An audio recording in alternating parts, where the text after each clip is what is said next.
بسم اللہ الرحمن الرحیم۔ نماز فجر کے وقت اٹھنا ایک راز ہے جو 90% لوگ نہیں جانتے کہ فجر کی نماز کے وقت اٹھنے سے کیا ہوتا ہے۔ نبی کریم صلی اللہ علیہ وآلہ وسلم کے اس بارے میں کیا فرمان ہے، ضرور سن لیں۔ محترم ناظرین، اللہ تبارک و تعالیٰ نے انسان کی تخلیق نہایت حکمت اور تدبیر کے ساتھ فرمائی ہے۔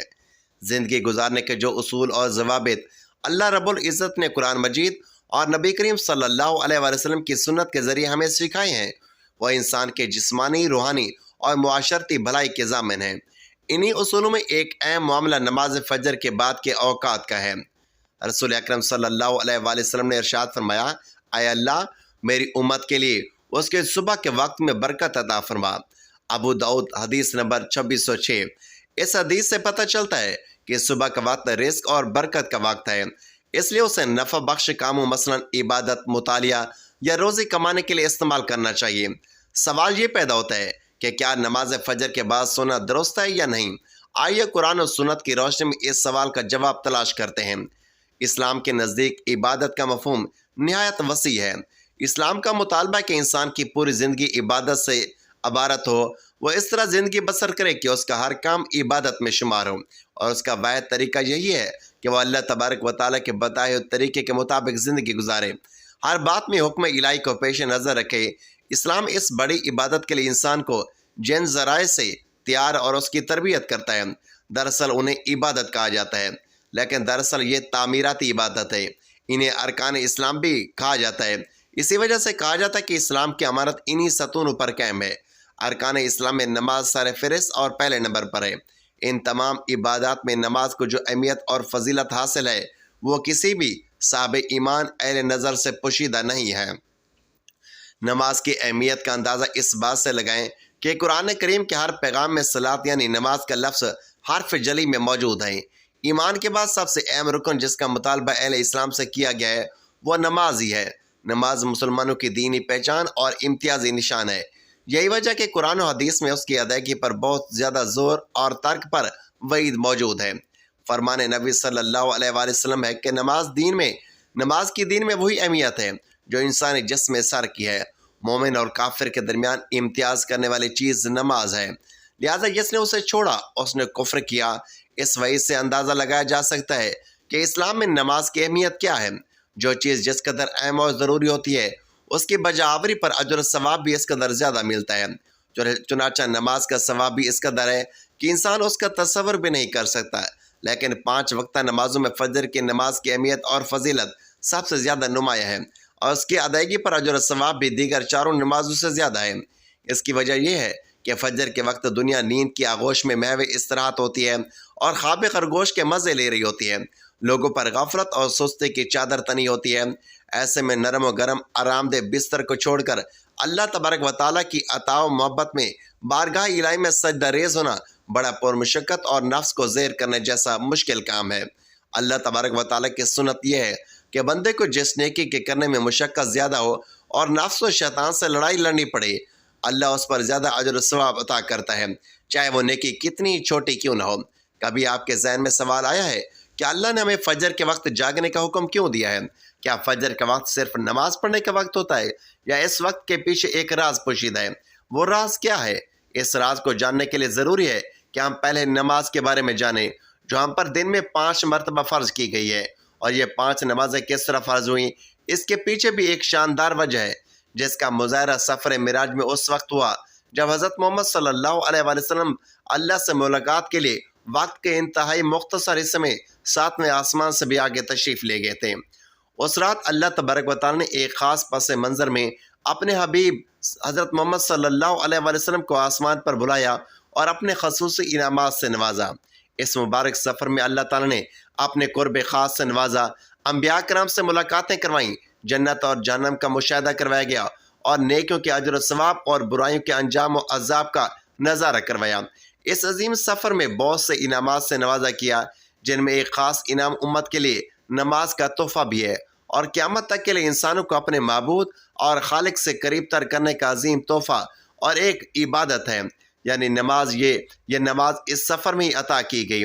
معراج کی رات جب آپ صلی اللہ علیہ وآلہ وسلم کو اللہ تبارک و تعالیٰ نے 50 نمازوں کا حکم دیا، تو حضرت موسیٰ علیہ السلام کے کہنے پر آپ نے اللہ سے 50 نمازوں میں نرمی کی درخواست کی، اور ایسا کئی بار ہوا یہاں تک کہ اللہ نے امت محمدیہ صلی اللہ علیہ وآلہ وسلم کے لیے دن میں 5 نمازوں کا حکم دیا، جس کے بعد بھی حضرت موسیٰ علیہ السلام نے آپ صلی اللہ علیہ وآلہ وسلم کو 5 نمازوں میں کمی کے لیے اللہ کے پاس ایک بار پھر جانے کا مشورہ دیا، لیکن تب آپ صلی اللہ علیہ وآلہ وسلم نے فرمایا کہ میں نے اپنے رب سے کئی مرتبہ درخواست کر لی ہے، یہاں تک کہ اب مجھے حیا آ گئی ہے اور اب میں راضی ہوں اور اس حکم کو ہر طرح سے تسلیم کرتا ہوں۔ ہر نماز پڑھنا ضروری ہے، اور یقیناً آپ کے لیے بھی نمازوں میں سب سے زیادہ مشکل نماز فجر کی ہی ہوگی، جس میں نیند کا غلبہ اس قدر ہوتا ہے کہ انسان بمشکل اٹھ پاتا ہے، لیکن دن کے اس خاص حصے میں جو وہ راز پوشیدہ ہے اسے جب آپ جانیں گے تو یقین کریں کہ آپ فجر کی نماز کبھی چھوڑنا نہیں چاہیں گے۔ یہاں نماز فجر کے کچھ فضائل سماعت فرمائیں۔ 5 نمازوں میں سے سب سے اہم نماز فجر ہے۔ اس کی اہمیت کا اندازہ اس بات سے لگائیں کہ اللہ تبارک و تعالیٰ فجر کے وقت کی قسم اٹھاتے ہیں اور فرماتے ہیں سورۃ الفجر یعنی قسم فجر کی اور 10 راتوں کی اور جفت کی اور تا کی اور رات کی جب وہ چلنے لگے، یقیناً اس میں عقل مند کے لیے بڑی قسم ہے۔ حضرت عائشہ صدیقہ رضی اللہ تعالیٰ عنہ سے روایت ہے کہ حضور نبی اکرم صلی اللہ علیہ وآلہ وسلم ارشاد فرماتے یعنی فجر کی 2 رکعتیں دنیا و مافیہ سے بہتر ہیں۔ یاد رکھیں کہ فجر کی باجماعت نماز ایک مسلمان کی صداقت اور اس کا ایمان پرکھنے کی کسوٹی ہے۔ حضرت عبداللہ بن عمر رضی اللہ تعالیٰ عنہ فرماتے ہیں کہ ہم اگر فجر اور عشاء کی نماز میں کسی آدمی کو نہ پاتے تو اس کے بارے میں اچھا گمان نہیں رکھتے تھے۔ فجر کی نماز جہنم سے نجات ہے۔ جناب رسول اللہ صلی اللہ علیہ وآلہ وسلم نے فرمایا یعنی جو شخص سورج نکلنے سے پہلے اور سورج ڈوبنے سے پہلے کی نمازیں یعنی فجر اور عصر پڑھتا ہے وہ ہرگز جہنم کی آگ میں داخل نہیں ہوگا۔ فجر کی نماز جنت کی ضمانت ہے۔ رسول اللہ صلی اللہ علیہ وآلہ وسلم نے ارشاد فرمایا کہ صحیح بخاری اور مسلم یعنی جو شخص 2 ٹھنڈی نمازیں یعنی فجر اور عصر پابندی کے ساتھ پڑھتا ہے وہ جنت میں داخل ہوگا۔ فجر کی نماز نہ پڑھنے پر وعید۔ حضرت عبداللہ رضی اللہ تعالیٰ عنہ سے روایت ہے کہ جناب رسول اللہ صلی اللہ علیہ وآلہ وسلم کے سامنے ایسے شخص کا تذکرہ کیا گیا جو صبح ہونے تک سوتا رہا یعنی فجر کی نماز ادا نہیں کرتا، تو آپ صلی اللہ علیہ وآلہ وسلم نے ارشاد فرمایا کہ صحیح بخاری میں ہے یعنی ایسے شخص کے کانوں میں شیطان پیشاب کرتا ہے۔ فجر کی نماز کے لیے کس طرح اٹھیں؟ نمبر 1 رات کو حتی الامکان جلدی سوئیں۔ نمبر 2 سوتے وقت فجر کی نماز باجماعت ادا کرنے کا پختہ ارادہ کرے اور ارادہ کرنے میں مخلص بھی ہوں۔ نمبر 3 ایسے اسباب اختیار کرے جن سے فجر کی نماز کے لیے اٹھنا آسان ہو، مثلا الارم والی گھڑی میں مناسب وقت پر الارم سیٹ کر کے اس کو مناسب جگہ پر رکھیں۔ اگر ان امور کا انتظام کر کے سوئیں گے تو انشاءاللہ فجر کی نماز جماعت کے ساتھ ادا کرنا آسان ہوگا۔ پھر بھی اگر کسی سے اتفاق سے بیدار ہونے میں تاخیر ہو جائے تو جس وقت بھی آنکھ کھلے سب سے پہلے نماز ادا کر لے، انشاءاللہ تاخیر کا کوئی گناہ نہیں ہوگا، لیکن اس کو معمول بنانا گناہ پر مدامت کرنا ہے جو کسی بھی طرح جائز نہیں۔ دنیا میں کئی ایسے لوگ ہیں جنہیں بے خوابی کی شکایت ہوتی ہے جس میں وہ ساری رات سو نہیں پاتے اور پورا دن کام کاج کر کے جب رات کو نیند نہیں آتی تب کئی طرح کے ذہنی اور جسمانی بیماریاں جنم لیتی ہیں، اور اس بیماری کا شکار آج ہر دوسرا تیسرا شخص ہو رہا ہے، جس کی بڑی وجہ اللہ تبارک و تعالیٰ کے احکامات کو پیچھے چھوڑ کر دنیا کی رنگینوں کے پیچھے بھاگ رہا ہے۔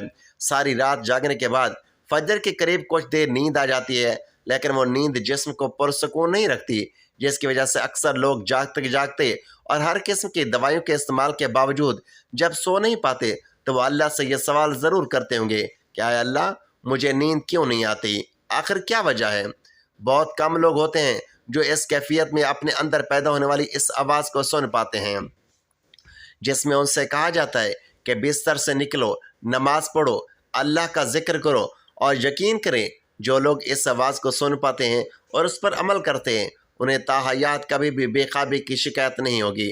اس حوالے سے ایک صوفی نظم ہے جسے ایک امریکی مسلم نے ترجمہ کیا ہے جس کا ٹائٹل ہے دوبارہ مت سو جانا، صبح کی ٹھنڈی ہوائیں ایک راز لاتی ہیں، تمہارے لیے دوبارہ مت سو جانا، خود سے پوچھو تم کیا چاہتے ہو، دوبارہ مت سونا، لوگ دروازے کی چوکھٹ سے آ جا رہے ہیں جہاں 2 دنیایں ملتی ہیں، وہ دروازہ گول اور کھلا ہے، دوبارہ مت سو جانا۔ اس نظم میں بیان کردہ دروازہ ہماری دنیا اور آخرت، دنیا اور دوسری دنیا کا ہے جہاں سے فرشتے ہر صبح اور شام کو اترتے ہیں، جس کا ذکر حدیث پاک میں ملتا ہے۔ آپ صلی اللہ علیہ وسلم نے فرمایا کہ رات اور دن میں فرشتے کی ڈیوٹیاں بدلتی ہیں اور فجر اور عصر کی نمازوں میں ڈیوٹی پر آنے والے اور رخصت ہونے والوں کا اجتماع ہوتا ہے۔ پھر تمہارے پاس رہنے والے فرشتے جب اوپر چڑھتے ہیں تو اللہ تعالیٰ پوچھتا ہے، حالانکہ وہ اپنے بندوں سے تم سے زیادہ جانتا ہے، کہ میرے بندوں کو تم نے کس حال میں چھوڑا؟ تو وہ جواب دیتے ہیں کہ ہم نے جب ان کو چھوڑا تو وہ فجر کی نماز پڑھ رہے تھے، اور جب ان کے پاس گئے تب وہ عصر کی نماز پڑھ رہے تھے۔ فجر اور عصر کی نمازوں کے اوقات میں سونے سے منع کرنے کے پیچھے بھی ایک بڑی وجہ ہے، اور وہ یہ ہے، سائنس کہتی ہے کہ صبح سورج طلوع ہونے کے وقت اور شام کو غروب ہونے سے پہلے سونا نہیں چاہیے، کیونکہ صبح کے وقت زمین پر آکسیجن وافر مقدار میں فراہم ہوتی ہے، جس وقت ماحول تر و تازہ ہوتا ہے، اور یہ آکسیجن آپ کو دن بھر فٹ رکھنے کے لیے انتہائی ضروری ہوتی ہے۔ تو جو اس وقت سو جاتا ہے وہ اس تازہ آکسیجن سے محروم ہو جاتا ہے، اور عصر کے وقت زمین پر آکسیجن کی کمی ہو جاتی ہے، تو اگر کوئی سو جاتا ہے تو اس کو آکسیجن کی فراہمی کم ہوتی ہے، جس کی وجہ سے جب وہ جاگتا ہے تو اس کے سر میں درد اور طبیعت بوجھل ہوتی ہے، اور یہ بڑی وجہ ہے کہ دین اسلام میں ان دونوں اوقات میں سونے سے منع کیا گیا ہے، کیونکہ فجر کے بارے میں ایسے بے شمار فضائل اور بھی ہیں جن کو ہم نہیں جان سکتے۔ اگر انسان ان کو جان لے تو کبھی کوتاہی نہ کرے۔ رسول عربی جناب محمد رسول اللہ صلی اللہ علیہ وآلہ وسلم کا فرمان ہے، صحیح بخاری و مسلم ہے، کہ اگر وہ لوگ عشاء اور فجر کی فضیلت کے بارے میں جان لیں تو وہ ضرور بے ضرور نمازوں میں حاضر ہوں گے، چاہے ان کو خود کو گھسیٹتے ہوئے ہی کیوں نہ پڑے۔ اب آپ خود اندازہ کیجئے کہ ایک طرف ان دونوں نمازوں کی کتنی فضیلت اور اہمیت ہے، اور دوسری طرف ان کی ادائیگی میں کتنی سستی اور لاپرواہی برتی جاتی ہے۔ تو ناظرین، وقت کی نزاکت کو مد نظر رکھتے ہوئے چلتے ہیں آج کی ویڈیو کے عنوان کی جانب، کہ فجر کے بعد سونے کا کیا راز ہے، اور نبی کریم صلی اللہ علیہ وسلم کے اس حوالے سے کیا حکم ہے۔ تو قرآن مجید میں براہ راست نماز فجر کے بعد سونے یا جاگنے کا حکم تفصیلاً بیان نہیں ہوا، تاہم اللہ تبارک و تعالی نے صبح کے وقت کو خاص اہمیت دی ہے۔ اللہ تبارک و تعالی فرماتے ہیں سورۃ آل عمران آیت نمبر 17، یعنی وہ لوگ جو سحر کے وقت استغفار کرتے ہیں۔ یہ آیت بتاتی ہے کہ سحر کا وقت رات کے آخری حصے سے فجر تک عبادت، دعا اور استغفار کا وقت ہوتا ہے۔ یہ وقت اللہ تبارک و تعالیٰ کے قرب کا بہترین لمحہ ہے۔ اسی طرح فرمایا، یعنی اور اپنے رب کی تسبیح کرو سورج نکلنے سے پہلے اور سورج غروب ہونے سے پہلے۔ اس آیت میں بھی صبح کے وقت اللہ تبارک و تعالیٰ کی یاد کی ترغیب دی گئی ہے۔ صبح کا وقت محنت، دعا، ذکر اور عبادت کا وقت ہے، نہ کہ غفلت اور نیند کا۔ نبی کریم صلی اللہ علیہ وآلہ وسلم کا معمول تھا کہ فجر کی نماز کے بعد طلوع آفتاب تک اللہ کا ذکر فرماتے ہیں۔ حضرت جابر بن سمرہ رضی اللہ تعالیٰ عنہ فرماتے ہیں کہ صحیح مسلم ہے، یعنی نبی کریم صلی اللہ علیہ وآلہ وسلم فجر کی نماز پڑھ کر اپنی جگہ پر اسی طرح بیٹھے رہتے یہاں تک کہ سورج طلوع ہو جاتا ہے۔ یہ عمل جلوس بعد الفجر کہلاتا ہے، یعنی فجر کے بعد اللہ کی یاد میں بیٹھے رہنا۔ اس سے معلوم ہوتا ہے کہ نبی کریم صلی اللہ علیہ وآلہ وسلم کا طریقہ یہ تھا کہ فجر کے بعد عبادت اور ذکر میں مشغول رہتے، نہ کہ سوتے۔ ایک اور حدیث میں آیا ہے، اے اللہ میری امت کے لیے صبح کے وقت میں برکت عطا فرمائے، اس لیے صبح کے وقت جا کر کام کا آغاز کرنا سنت کے مطابق اور بابرکت ہے۔ صحابہ کرام رضوان اللہ علیہ اجمعین بھی فجر کے بعد پختہ نیند سے بچتے اور اپنے کام کا آغاز کرتے تھے۔ حضرت عبداللہ بن مسعود رضی اللہ تعالیٰ عنہ فرمایا کرتے تھے، صبح کا وقت برکت والا وقت ہے، اس میں تجارت یا کام کرنا اللہ کی طرف سے خیر کا باعث بنتا ہے۔ لہذا سلف صالحین کا بھی یہی معمول تھا کہ وہ فجر کے بعد نیند سے پرہیز کرتے اور رزق کے حلال کے لیے محنت کرتے۔ ناظرین، اب آپ کو بتاتے ہیں کہ نماز فجر کے بعد سونے کی ممانعت کیوں ہے اور کب سونا جائز ہے۔ نماز فجر کے بعد سونے میں کئی نقصانات بیان کیے گئے ہیں، مثلاً برکت کا ضائع۔ نبی کریم صلی اللہ علیہ وآلہ وسلم نے صبح کے وقت میں برکت کی دعا کی۔ اگر انسان اس وقت سوتے ہوئے گزارے تو وہ اس برکت سے محروم ہو سکتا ہے۔ غفلت اور سستی، فجر کے بعد سونا انسان کو سست اور غافل بنا دیتا ہے، جبکہ اسلام میں چستی اور محنت کی ترغیب دی گئی ہے۔ رزق کی کمی، علماء نے بیان کیا ہے کہ جلدی بیدار ہونا اور کام پر جانا رزق میں اضافے کا ذریعہ بنتا ہے، جبکہ سونا رزق کی تنگی کا سبب بن سکتا ہے۔ صحت پر برا اثر، فجر کے بعد دوبارہ سونا جسمانی صحت کے لیے بھی نقصان دہ ہو سکتا ہے۔ تحقیق سے معلوم ہوتا ہے کہ فطری نیند کا وقت رات ہے۔ صبح کے بعد نیند انسان کے جسمانی نظام کو متاثر کرتی ہے۔ کب سونا جائز ہے؟ بعض علماء نے لکھا ہے کہ اگر کوئی شخص رات بھر عبادت یا ضروری کاموں میں مشغول رہا ہو اور اسے جسمانی آرام کی ضرورت ہو تو فجر کے بعد کچھ دیر آرام کرنا جائز ہے۔ اس طرح نبی کریم صلی اللہ علیہ وسلم کا کبھی کبھار قیلولہ کرنا، ظہر سے پہلے دن میں تھوڑی دیر سونا ثابت ہے، لیکن فجر کے بعد طویل نیند لینے کا معمول سنت سے ثابت نہیں ہے۔ علامہ ابن قیم رحمۃ اللہ علیہ فرماتے ہیں کہ فجر کے بعد سونا برکت کے منافی ہے، یہ طبیعت میں سستی پیدا کرتا ہے اور دن بھر کے کام پر برا اثر ڈالتا ہے۔ آج کے مصروف دور میں جب لوگ رات دیر تک سوتے ہیں اور صبح دیر سے اٹھتے ہیں تو فجر کے بعد جاگنے اور دن کا آغاز کرنے کی سنت کو زندہ کرنا بہت بڑی نعمت ہے۔ فجر کے بعد جاگ کر اللہ تعالیٰ کا ذکر کرنا، قرآن کی تلاوت کرنا، علم سیکھنا اور اپنے روزمرہ کے کام انجام دینا ایک کامیاب زندگی کا راز ہے۔ نماز فجر کے بعد سونا بنیادی طور پر خلاف سنت ہے۔ قرآن و سنت میں صبح کے وقت کو عبادت، ذکر، دعا اور عمل کے لیے خاص کیا گیا ہے۔ نبی کریم صلی اللہ علیہ وسلم نے اس عمل کے لیے برکت کی دعا کی ہے۔ اس لیے ایک مومن کو چاہیے کہ وہ فجر کے بعد جا کر اللہ تبارک و تعالیٰ کا ذکر کرے، قرآن کی تلاوت کرے اور دن بھر کی تیاری کرے۔ البتہ اگر شدید ضرورت ہو تو اعتدال کے ساتھ آرام کیا جا سکتا ہے۔ نماز فجر کا وقت دن کے سب سے بابرکت لمحات میں سے ہے۔ قرآن مجید اور احادیث نبوی میں فجر کے وقت کی خاص فضیلت بیان کی گئی ہے۔ اللہ تبارک و تعالیٰ فرماتے ہیں، اور صبح کے وقت اور شام کے وقت اپنے رب کا ذکر کرو۔ فجر کے وقت کا ذکر انسان کے دن بھر کے اعمال کو سنوار دیتا ہے اور رحمت و برکت کا سبب بنتا ہے۔ اس لیے فجر کے وقت اذکار اور دعائیں کرنا نہایت اہمیت کا حامل ہے۔ فجر کا وقت رحمتوں کے نزول کا وقت ہے۔ اس وقت فرشتے اللہ کے نیک بندوں کے لیے دعائیں کرتے ہیں۔ نبی کریم صلی اللہ علیہ وسلم نے فرمایا، یعنی تمہارے پاس دن اور رات کے فرشتے آتے ہیں اور وہ نماز فجر اور نماز عصر میں جمع ہوتے ہیں۔ اس لیے فجر کے وقت اللہ کا ذکر کرنا نہ صرف دنیاوی سکون کا باعث ہے بلکہ آخرت میں کامیابی کی نوید بھی ہے۔ فجر کے وقت سب سے پہلے نیند سے بیدار ہوتے ہی یہ دعا پڑھنا مستحب ہے، یعنی تمام تعریفیں اللہ کے لیے ہیں جس نے ہمیں موت کے بعد زندگی دی اور اس کی طرف لوٹ کر جانا ہے، اور اس کے بعد نماز فجر ادا کی جائے۔ اور نماز فجر کے بعد بیٹھ کر اللہ تبارک و تعالیٰ کا ذکر کرنا بہت فضیلت والا عمل ہے۔ نبی کریم صلی اللہ علیہ وآلہ وسلم نے فرمایا، یعنی جو شخص فجر کی نماز باجماعت ادا کرے، پھر بیٹھ کر اللہ کا ذکر کرتا رہے یہاں تک کہ سورج طلوع ہو جائے، پھر 2 رکعتیں نماز پڑھے تو اسے حج اور عمرہ کا ثواب ملتا ہے۔ نماز فجر کے بعد سبحان اللہ و بحمدہ 100 مرتبہ، استغفر اللہ بہت کثرت سے پڑھنا، لا الہ الا اللہ وحدہ لا شریک لہ کثرت سے پڑھنا چاہیے۔ نماز فجر کے بعد آیات الکرسی پڑھنے سے اللہ تبارک و تعالیٰ سارا دن حفاظت فرماتے ہیں۔ جناب عربی محمد رسول اللہ صلی اللہ علیہ وآلہ وسلم نے فرمایا، یعنی جو شخص ہر نماز کے بعد آیات الکرسی پڑھے، اس کے اور جنت کے درمیان موت کے علاوہ کوئی چیز حائل نہیں ہو سکتی۔ فجر کے وقت قرآن پاک کی تلاوت خاص طور پر افضل ہے۔ قرآن کریم میں اللہ تبارک و تعالیٰ فرماتے ہیں، وَقُرْآنَ الْفَجْرِ كَانَ مَشْهُودًا، یعنی بے شک قرآن فجر حاضر ہونے والا ہے۔ فجر کی نماز کے بعد سونا شرعاً ممنوع نہیں، لیکن اس وقت کو عبادت، ذکر یا نفع بخش کاموں کے لیے استعمال کرنا زیادہ بہتر ہے اور مستحب ہے۔ حدیث سے واضح ہے کہ صبح کا وقت برکت سے بھرپور ہوتا ہے، اس لیے اسے ضائع کرنے سے گریز کرنا چاہیے۔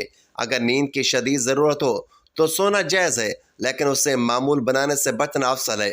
آخر میں اللہ تبارک و تعالیٰ سے دعا ہے کہ اللہ تبارک و تعالیٰ ہمیں 5 وقت کی نماز باجماعت پڑھنے کی توفیق عطا فرمائے، ہمارے تمام گناہوں کو معاف فرمائے اور ہمیں نیکوکاروں میں شامل فرمائے۔ آمین یا رب العالمین۔ ناظرین، ویڈیو اچھی لگے تو ویڈیو کو لائک کریں، دوستوں میں شیئر کریں، چینل کو سبسکرائب کریں۔ اپنے رزق میں برکت، وسعت اور کشادگی کے لیے اللہ تبارک و تعالیٰ کے 99 ناموں میں سے ایک نام ضرور ٹائپ کریں۔ اگلی ویڈیو تک کے لیے اجازت دیجیے۔ اللہ حافظ۔